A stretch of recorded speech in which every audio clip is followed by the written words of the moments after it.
Na minute nazwami na nzela o babengi na lokoto route nationale numéro 2. Tozomona ndenge bato bazobima na Goma bazokende massivement na place o babengi Sake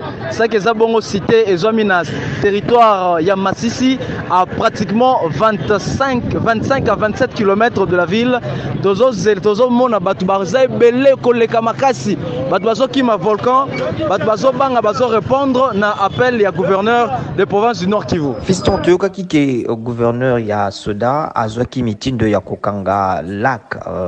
sikoyo azongisi malikambo nini lekaki pona esalama bongo ya solo elone lobamaki depuis tongo kasi bakambi nyonso ya province ya Sud Kivu na oya Nord Kivu bauti kosolola yango nde bajuge bon bafungola nzela puisque bamoni fo babato ekatisa mokende tina Bukavu puisque bato baza tellement ebele na port wana po bamoni ke moye saki ezwa bapita nyonso ya Goma moye eza nango ovuma te yango moni ke na minute oyo bakonzi basepesaki deya motinda te nzela efungwama nzela bato bakende bamata babato bakende ti Bukavu.